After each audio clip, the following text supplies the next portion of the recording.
well over a decade ago, I was working as an editor for a small production company in Germantown, which is a neighborhood in Philadelphia, in North Philly. It was still in the days of tape. I was logging tapes for hours and hours and listening to WFMU over the internet. In listening to WFMU, I first heard Sun Ra. It was a big eye-opening thing for me. I was living with a guy who also had a lot of money, and he kept buying the Sun Ra reissues. This was great for me. Around this same time, I found Robert Muggie's film, Joyful Noise, which was made in Philly in the late 80s. Philly, mostly Philly. It was also Baltimore and a little bit of DC. But there's just Philly locations all over it, in particular Germantown, where I worked. And I suddenly realized that, like, I have been down the street from this house for 15 years, and I hadn't even realized it. During this time, I'm seeing the orchestra because they play in Philly pretty regularly. Strike up a bit of a contact with Marshall, and in particular, Danny Thompson. And through that, this was intended to be a part of a larger project that was partly a history of the neighborhood paralleled with the history of the band as it thrived in that neighborhood.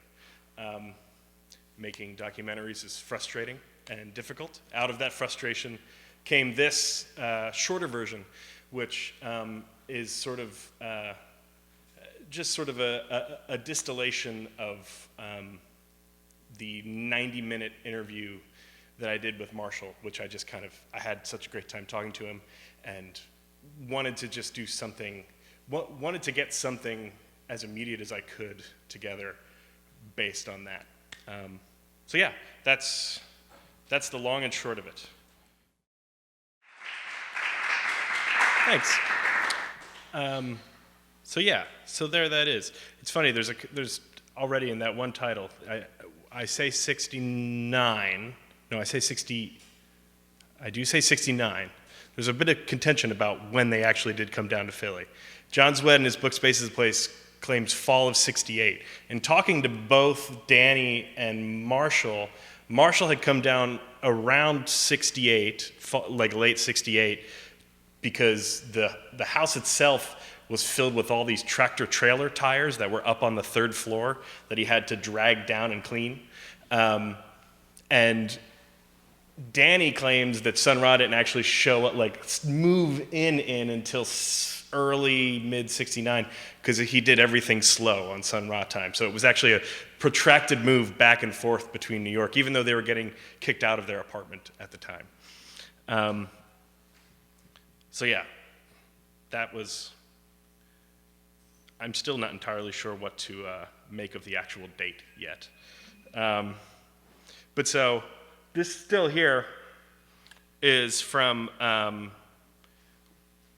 this is from the title from a title card from Robert Muggie's Joyful Noise.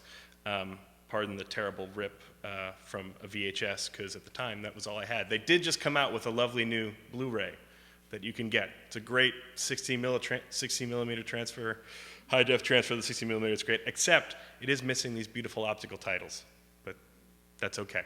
But so it was seeing this that I sort of realized where they lived. And you know, in John Zwed's book, Space is the Place, he explicitly says 5626 Morton Street. This is the public record. You can see in down here at the bottom that indeed it was sold to La Senora in, what's that, 84, for $1. You know, a classic sort of like family transaction from Marshall Allen's father. And yes, it is still currently in his name. They would love to have some sort of like historical marking. It's a pain in the ass to get. Coincidentally, that B-roll shot of the city skyline through the two fences is 3 doors down from John Coltrane's house when he lived in Philly in the 50s. That does have an historical marker, but is a rundown house that they're trying desperately to basically raise money to try and actually turn it into some sort of legitimate, historical space that one could visit. Okay, so yes, this is a still from, this is basically what the current stoop looks like. Here are two photos from Val Wilmer, who was a British photographer, late 70s. So on the left there, you see Sun Ra. Guy standing there leaning on the post. That's Danny Ray Thompson, who was the other gentleman who was performing with Marshall. And next to that photo is Sun Ra with John Gilmore. And Gilmore, when Sun Ra died in 93, Gilmore took over the group. He led the group until 95. After Gilmore died, Marshall took over, and it's basically been Marshall ever since then. And the members always kind of fluctuate. It's in and out. There's some old classic members. There's some new guys. I mean, they've got some new young drummers and pianists just from the neighborhood who float in and out. And a couple more Val Wilmer photos. The one on the left is out front. The one on the right is inside. I was not able to see that mural. I'm not even entirely sure. Basically, we were given access to the front room, which is the practice space. There are members who live upstairs. Marshall lives around the corner. His father owned a lot of homes. I mean, his father came from the South, also a part of the Great Migration, settled in Philly, and owned a bunch of properties. Part of that move was just basically Marshall's father giving them this house on Morton Street. Because at the time they were just, not at the time. Money is always an issue. They never have enough of it, and they, even when they're performing constantly, they can never afford to actually achieve their ambitions. They always have massive ambitions. So this is one of the sun symbols that we found, which I was told this one in particular was just an old 50s clock. It's just if you remove the clock face, that was the sun symbol they had, which, this was one of many that they had. Here's two particularly famous photos, the one by Val Wilmer, another by Barry Woolman. It's wound up on a lot of covers of albums, in particular a lot of the recent Art Yard reissues that are coming out of the UK. And so I was told that indeed this was a used sun symbol. I don't know if Marshall and Danny were pulling my leg or not, but that was their claim. And I was, regardless, excited to see it. And so this is the ancient infinity lightning wood drum. This is originally a screenshot with James Jackson here on Morton Street. This is from Joyful Noise, Robert Muggy's film. So the story goes that this drum, basically, Jackson was he did woodwinds. Sun Ra had decided that he was going to start becoming a drummer. And so the story goes that the next day, a tree across the street from the house was struck by lightning. A big hunk of wood was left in the street. Sun Ra told James Jackson to make a drum out of it. James Jackson had never made a drum. He figured out how to make a drum. It had a huge bass relief on it that was from the Book of the Dead. Sadly, it is now they do not use it anymore. It is an old relic that just sort of sits in the corner. But yeah, so those are just a few of the artifacts that I was particularly excited to sort of see as a fan, which I am certainly was always first and foremost a fan. Like I won't pretend to be a scholar or anything like that. It was just sort of an opportunity, I thought, to sort of maybe tell an interesting story, particularly about their time and their actual physical place in Philadelphia, just because there's so much about Chicago, there's so much about New York. They've spent a large chunk of their time in Philadelphia. And I think part of, those last few words that Marshall says about sort of, you want a better world, you make a better world, doesn't matter how small. I think there's, one could look at that as from like a political point of view of like isolationism, but in some ways I look at it more from a sort of creative cultural like DIY ethos. They've been able to sort of carve out this little space in the world that has allowed them to sort of subsist and sustain themselves and continue to do what they do. And I think that's a difficult thing for anyone to do. And I think it's impressive even Marshall now, as he heads into his mid-90s and plays like 70 shows a year, he doesn't seem to stop, nor want to stop, which is just shocking and amazing. And I hope we continue to have him around for a long, long time. Yeah, that's it. So if anyone has any questions or anything, I'm happy to address any of them. You started to tell a story, you mentioned something about the Egyptian mural. Was there more to that? You said it was like in a few. Oh, yes. So, no, my point was that, I have not actually seen that mural. I know that photo is from within the space, but we were only ever given access to the front room. We weren't allowed upstairs into the sleeping quarters, didn't even go into the kitchen. So part of me wonders if that mural could still be somewhere under the walls in the front room, or it is actually somewhere else entirely. I'm not entirely sure.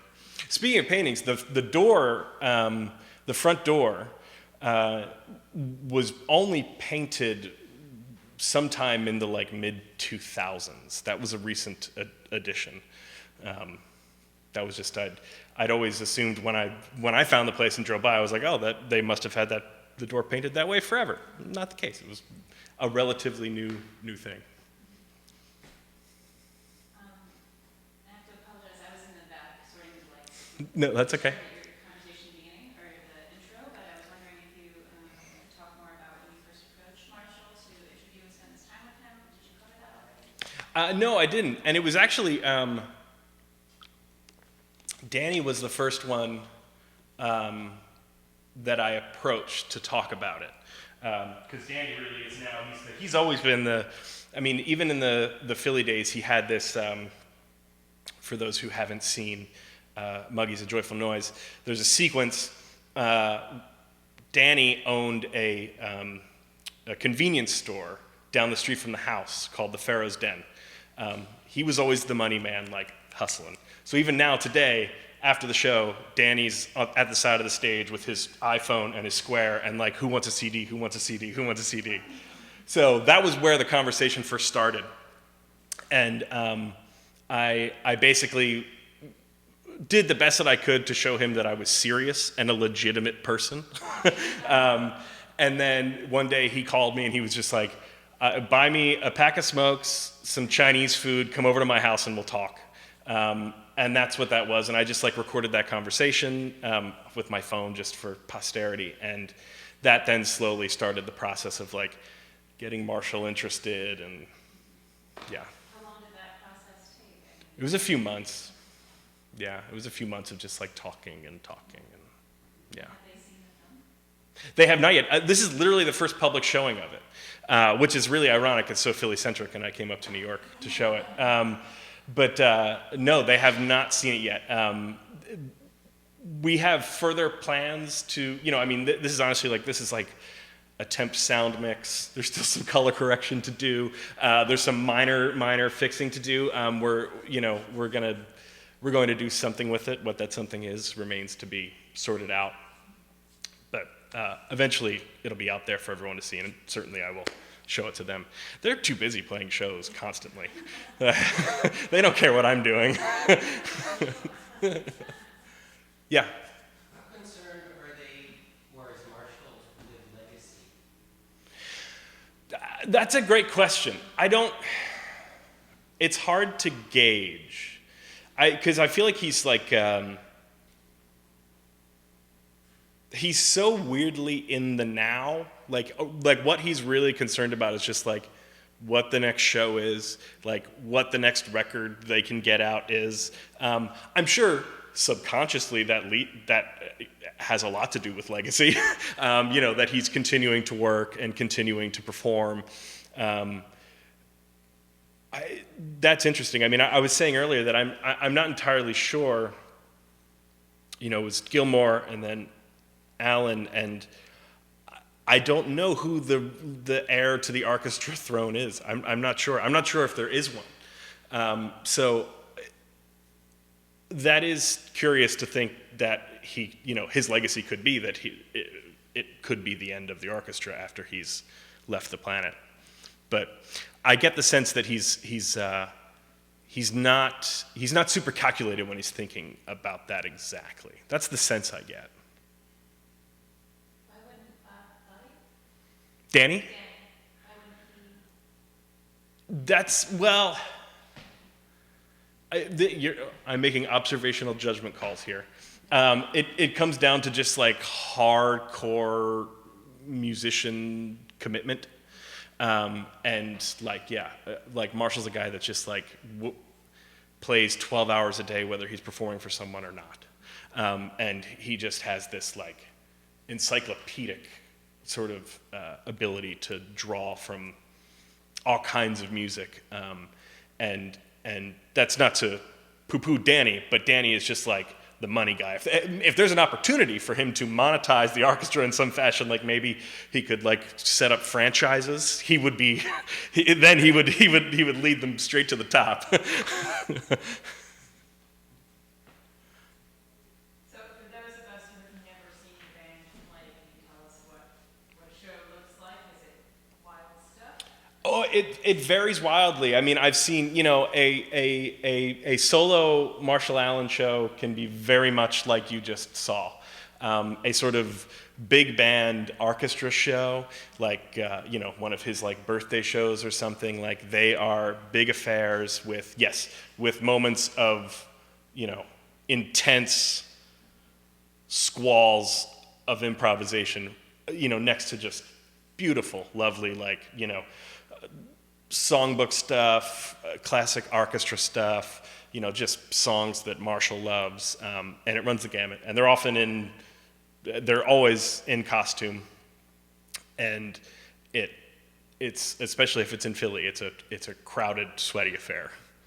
And there's a visual spectacle. Oh, of course. Yes, no, there's dancers. Yeah, I mean, it's a massive band. I mean, beyond the horn section, there's several, there's someone with a full a trap kit, but then there's a bunch of extra percussion going on. There's a couple of dancers.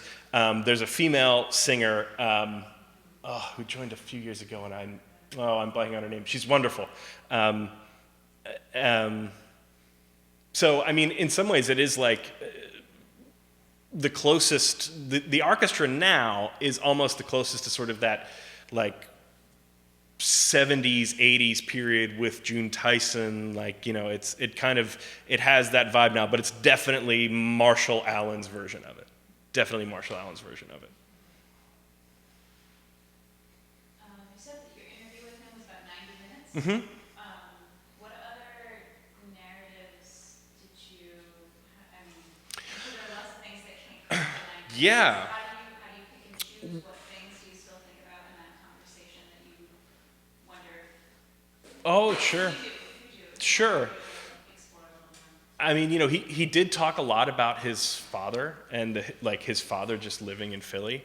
His father painted the Platte Bridge, which maybe you guys don't know around here, but the Platte Bridge is a big bridge. I drive over pretty often to get to the airport. And so like just having that like strange knowledge of like him being present around the time that bridge was going up and being painted is kind of very interesting to me.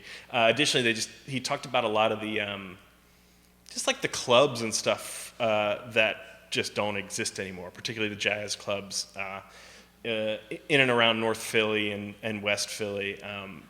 That he went as a like young fan, as a budding musician and young fan, that stuff was incredibly interesting. Of course he talked about his like first meetings with Sun Ra and in Chicago, and even him getting to Chicago, which was via the military, and I mean, so many of these guys so many of the orchestra guys have these military backgrounds, and it's good for them because being a member of the orchestra is like it's a military team. They're like it's so much. It's very disciplined. It's very disciplined, particularly during the like Sun Ra days. You know, I think Marshall's a little nicer, but you know, it was like there was that period of like no women, no booze. We're rehearsing for the next 12 hours. I don't care if you had something to do. We're rehearsing. Yeah. And what made you decide to leave those parts out in particular? Like, what was it about? Well, you know, so there was two things that kind of pushed me conceptually in this direction. It was kind of wanting to attempt to be a sort of spiritual sequel to Muggy's film A Joyful Noise. And in addition to that, there's this excellent documentary that I adore by the filmmaker Dick Fontaine called Sound, which is this documentary about John Cage and Rasan Roland Kirk, and it's sort of just intercut the two of them discussing their sort of concepts of sound with performance. And I was like, it's just such an elegant, simple, beautiful, like experimental little film. It was done by the BBC in like, I think 67, late 60s sometime. And so it was sort of seeing that and wanting to just kind of attempt to straight up rip that off. Yeah. So we saw a little bit of what their practice space looked like, but what can you tell us more about what it was like? I mean, you pretty much saw it all. Behind it, so that big wide shot at the end, behind us was another like do not enter section, which was essentially sort of this screen that was up that I'm pretty sure was like, you know, full of like Sun Ra's old like Moogs and other keyboards and things. But that was another area that we were not allowed to have a look at and see. But it is pretty much it. It's that, I mean, they cram anywhere from like 8 to like 16 members in that front room. It's bonkers and uncomfortable and sweaty and dark. They black out the windows, and they're really good with the neighbors. They've known the neighbors, the woman, when they first moved in, the house on the, to the right of them is still the same woman still living there. She's had kids. The kids grew up with the orchestra. You know, they used to like, they would sometimes, the orchestra would be nice because the young girls were trying to get their homework done, so they'd wait till they were done with their homework and then get back to rehearsing. But they have like a really good relationship with everyone on that block. They've also, like, between them and just that woman next to them, that block has changed over so much in the decades. So I think they kind of they now just sort of have earned their right to just essentially be unspoken block captains. Any other questions? I have one last one. Okay. I don't know much about Marshall Allen myself. Okay. I know that Sun Ra claims that he's from Saturn. Does Marshall have something similar origins to So he doesn't take on the myth himself, right? But he certainly maintains the myth of Sun Ra.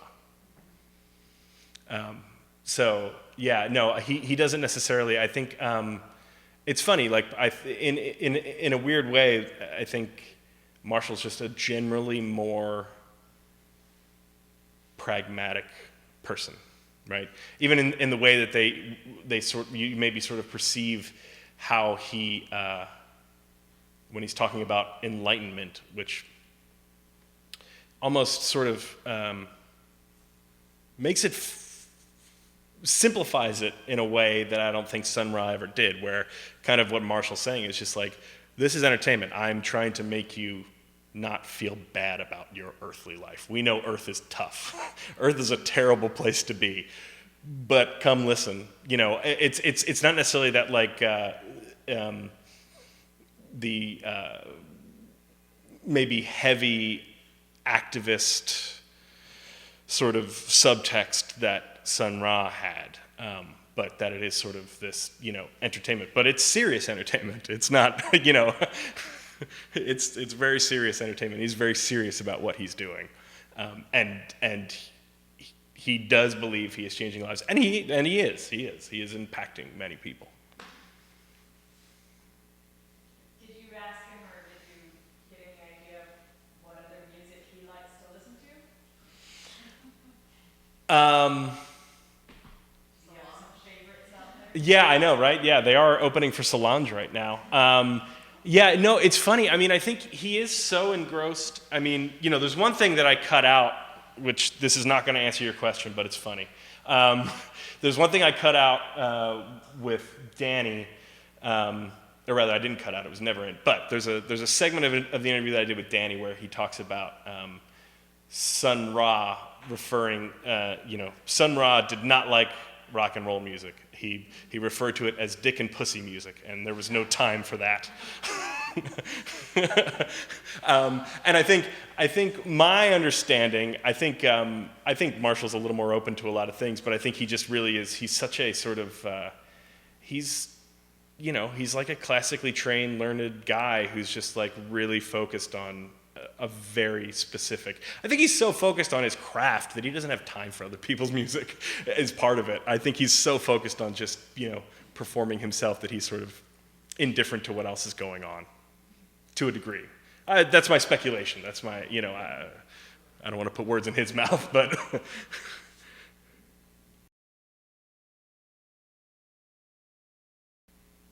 very much. Thank you. Thanks for coming, everyone. Thank you. Thanks.